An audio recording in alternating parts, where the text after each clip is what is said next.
Llega la hora de la verdad, para pensar y analizar las noticias de Colombia y el mundo. La hora de la verdad, en la red de Radio Red RCN, con Fernando Londoño Hoyos.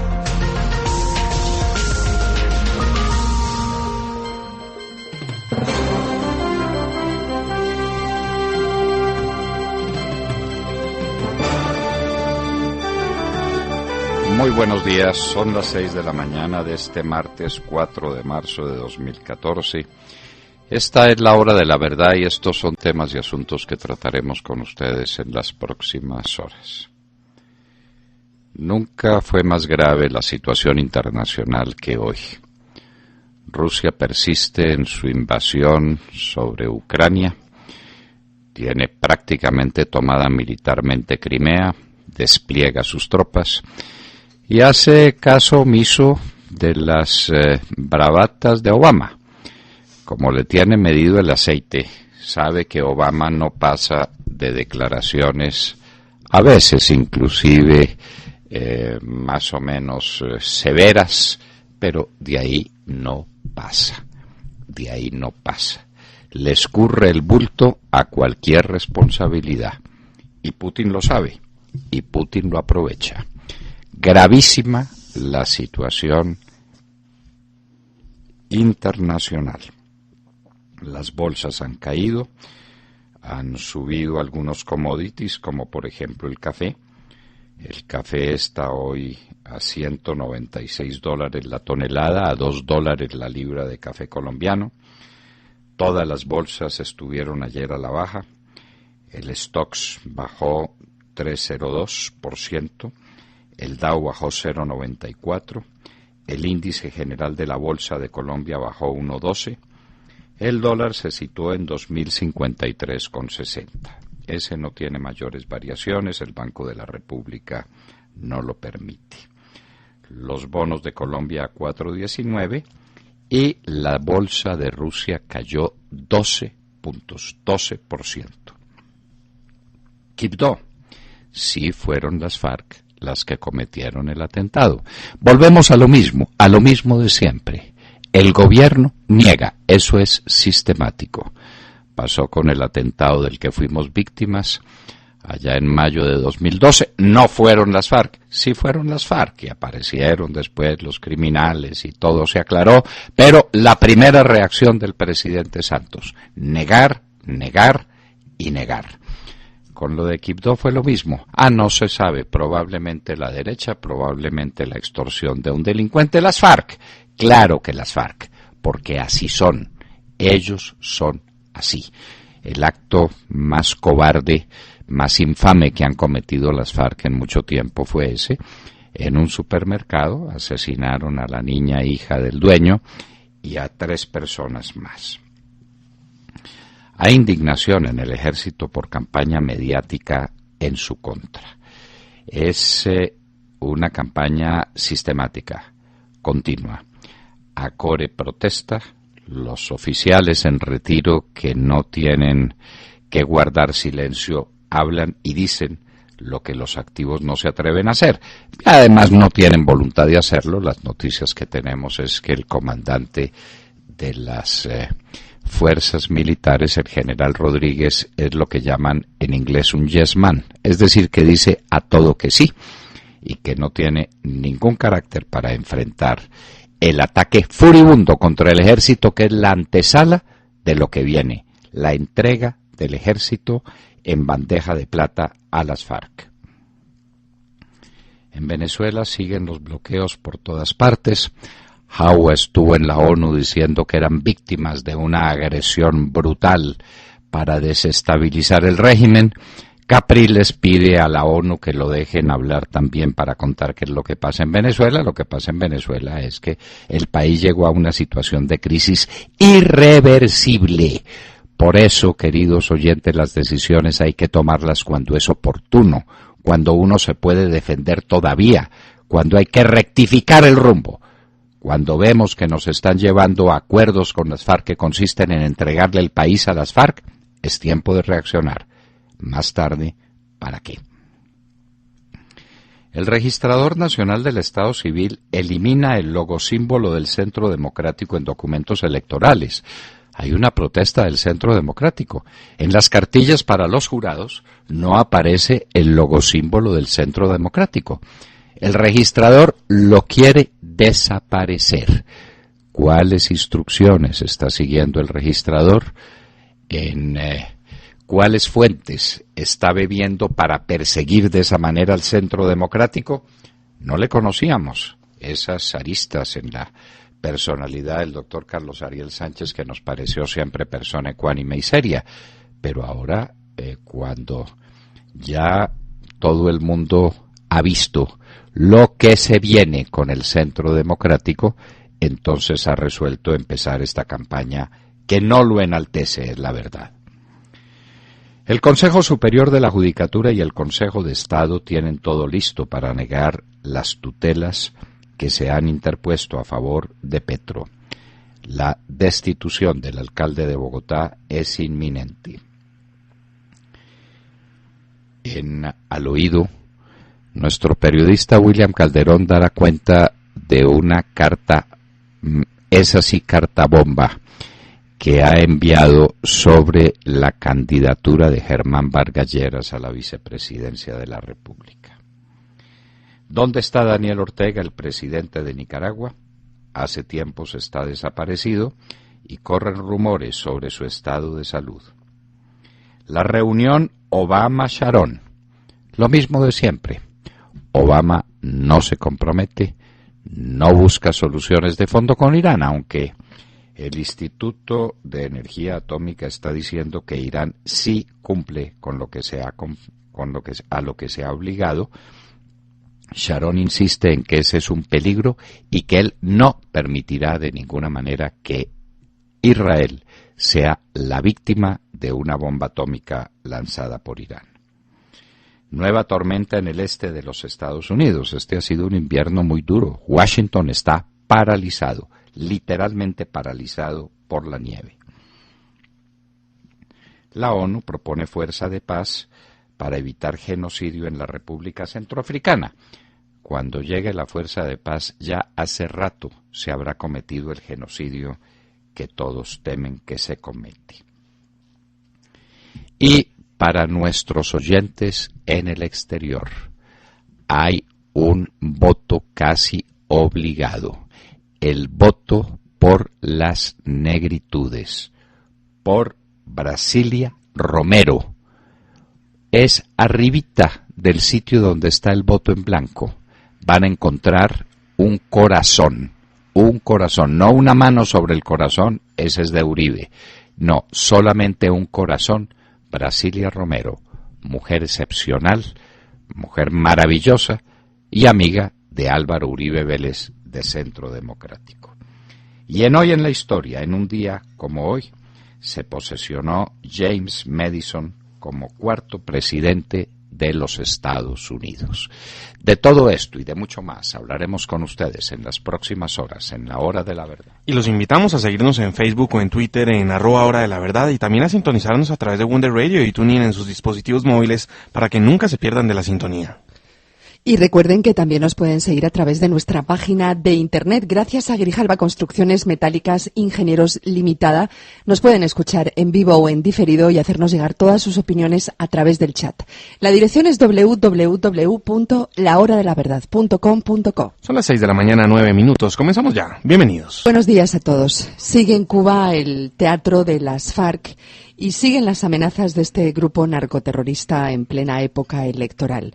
Según un informe especial de la Defensoría, hay riesgo por situaciones de orden público en el 20% de los municipios en 25 departamentos del país y se alerta especialmente de esta situación en los departamentos de Antioquia, Cauca, Chocó, Córdoba y norte de Santander. Son 221 los municipios en riesgo por los comicios de este fin de semana.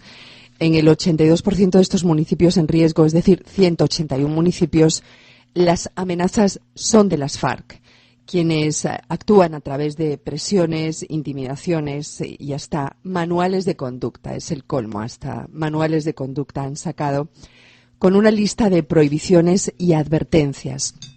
También las FARC han declarado objetivo de ataque a activistas políticos en municipios como Milán y Valparaíso, en Caquetá, y amenazas varias contra funcionarios públicos y personas encargadas de recolectar firmas en localidades como Algeciras, la Argentina, y Oporoapa, en el departamento del Huila. En Arauca, particularmente en Fortul, Saravena y Arauquita, también hay amenazas contra las personas encargadas de recolectar firmas para la inscripción de candidatos. Por supuesto, en este mismo programa ustedes han escuchado a muchos candidatos del Centro Democrático contándonos cómo han sido víctimas de amenazas varias. El ELN es también la responsable de amenazas en 69 municipios del país, 18 de ellos en riesgo extremo, 25 en alto riesgo y 26 más considerados en un nivel de riesgo medio. En definitiva, un panorama poco alentador que, sumado a la vieja tradición de la compra de votos, pues no es por nada. Me obliga a cuestionarme varios puntos. Lo primero, ¿no les parece contradictorio permanecer en una mesa de negociaciones con las FARC mientras éstas intervienen descarada y violentamente en el proceso electoral? ¿Se puede hablar de democracia cuando un pueblo debe sortear amenazas y constantes atentados y compra de votos? Y por último, ¿es este el Estado que quieren las FARC para Colombia? Pero no hay nadie que enfrente las cosas, porque recordemos que el fiscal general de la Nación es el hombre de Ernesto Samper Pizano, que es el hombre del Partido Liberal y que tiene cierta experiencia en elecciones irregulares. De manera que no se hace y no se hará nada. Pero a pesar de todo y contra todos, el pueblo colombiano se manifestará en las urnas contra todo lo que está pasando, contra este gobierno que nos conduce para lanzarnos de bruces en las manos de las FARC. Nos va a lanzar al piso para que las FARC nos pongan la bota encima. Y eso tal vez no lo va a aceptar el pueblo colombiano. Como va a protestar por muchas cosas por las que tiene que protestar, por los atrasos en salud, en educación, en vivienda. El problema social del país es gravísimo y la situación económica es mucho más delicada de lo que la gente parece advertir. Estamos todavía bajo cierta euforia, la euforia que dejó el gobierno del presidente Uribe, la euforia de una situación internacional que ha sido particularmente benéfica, pero con todo y eso, la situación es muy delicada, el déficit fiscal es gigantesco. Montserrat, ayer nos hablaban de 48 billones de pesos de faltantes en el fondo de pensiones de jubilación de las entidades territoriales. Sí, y nadie se inmuta. En Ecopetrol el Estado perdió cerca de 70 billones de pesos en un año y nadie se inmuta. Bueno, pero en fin, ya llegará la hora de corregir el rumbo y eso va a ser el próximo domingo. William Calderón. Doctor Londoño, buenos días Colombia. Gracias por invitarnos a sus hogares y a sus vehículos. Hoy es martes 4 de marzo del año 14. El señor presidente Santos, Juan Manuel, sin ruborizarse, al anunciar ante sus áulicos, los mermelados, varios de ellos con la soga al cuello, manifestó que arrancó la campaña de mala leche, proveniente de quienes se oponen a su reelección. Manifestó sin sonrojarse, con el cinismo propio de los traidores, que no caerá en el juego sucio, que tergiversó su respuesta ante el Consejo de Estado, en 8 folios, en relación con los llamados 12 del patíbulo, bautizados por usted, doctor Londoño, así, que conciliaron la reforma a la justicia, que por su culpa perderán la credencial. Tampoco ninguno de los generales que se han ido se van injustamente, manifestó el doctor Juan Manuel Santos. Todos se quedan cortos en las cifras del gobierno que tienen que ver con la reducción de la pobreza y el desempleo. En su acto en la sede de Cambio Radical, Santos confirmó la tesis expuesta por la redacción política que a Santos ya no se le pueden creer, doctor Londoño, ni las mentiras. Lo escrito está. Doctor Londoño, tiene razón Pedro Medellín en su nota editorial hoy en El Tiempo, cuando lo descobija completamente. Bueno, el presidente Santos dice que todos los militares se fueron por justa causa. ¿No les parece a ustedes muy justa causa para uno de los más impolutos militares de Colombia, uno de los generales con una hoja de vida más brillante, el general Cabrera, el haberle tenido que poner orden a unas licitaciones donde aparecía como actor principal el íntimo amigo del presidente Santos, el señor Jaramillo, que incumplía los contratos y que quería, incumpliendo los contratos, presentarse a una nueva licitación y que fue rechazado porque no cumplía el requisito elemental de estar al día en el cumplimiento de otros contratos para presentarse a este otro concurso. Causa suficiente: contrariar los apetitos económicos del señor Jaramillo y de los socios conocidos o por conocer del señor Jaramillo. La indignación, William, oyentes, en las fuerzas militares es inmensa, inmensa.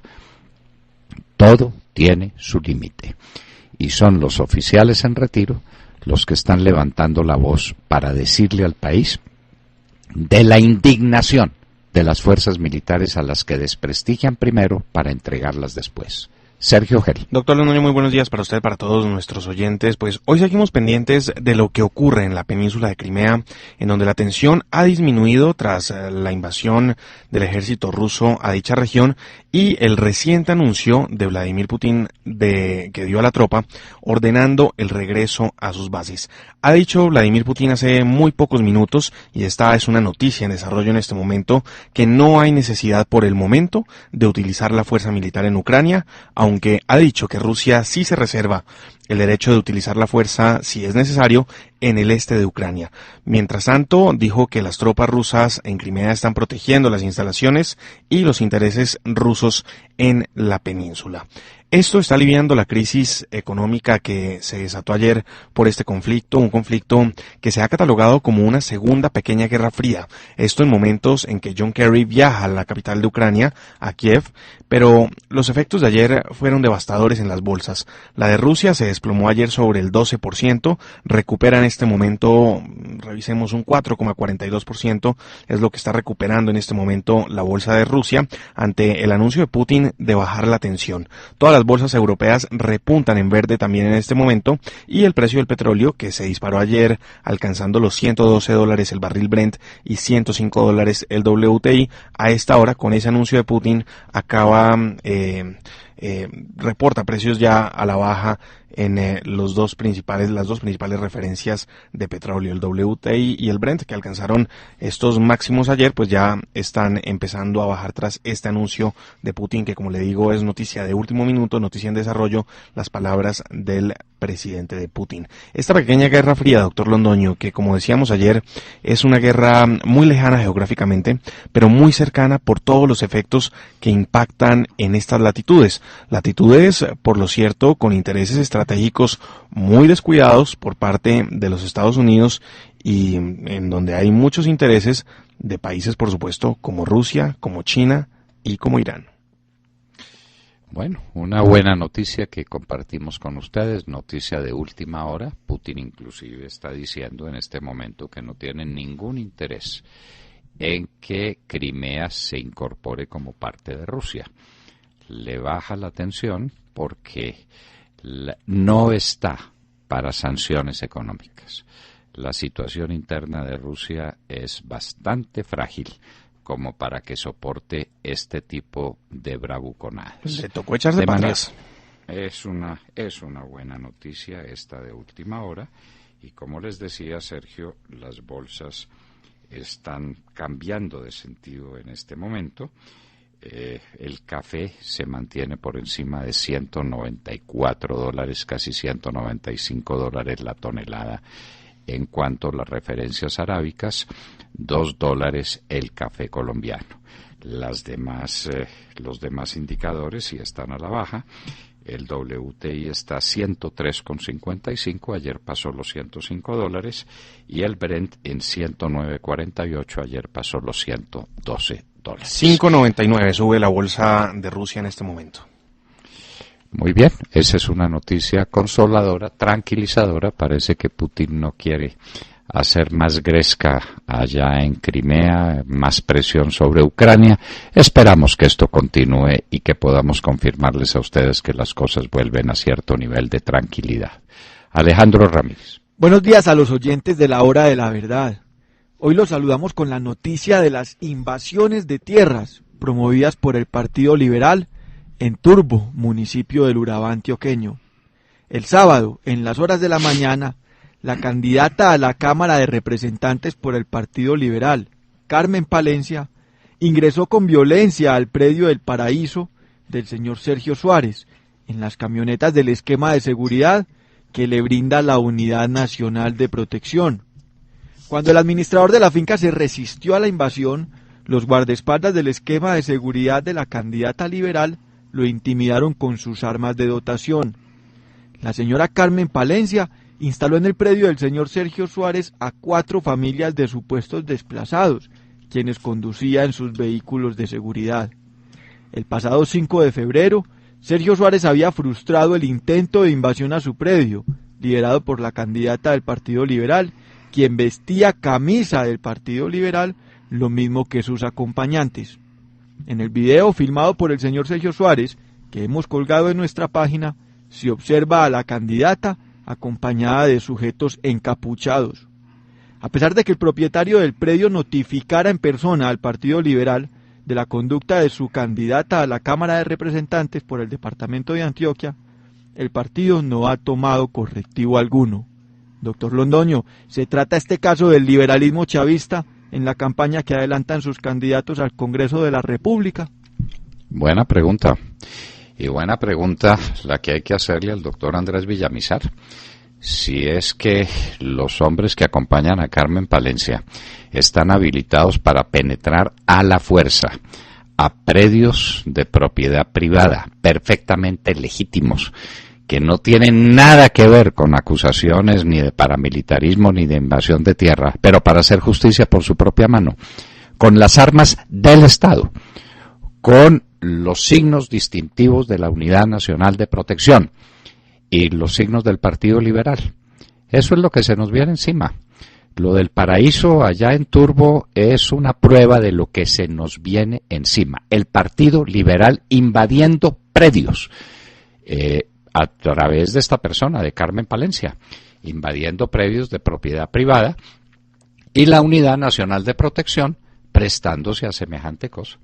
Al doctor Villamizar hemos tratado de advertirle, comprendemos que está muy ocupado y que no haya tenido ocasión de establecer ese contacto con nosotros, porque tenemos las fotografías, una por una, todas las placas de los vehículos de la Unidad Nacional de Protección violentando la propiedad privada en Colombia, y los hombres de la Unidad Nacional de Protección, los de Carmen Palencia, con pistola al cinto, amedrentando a los legítimos propietarios de esa tierra en Turbo.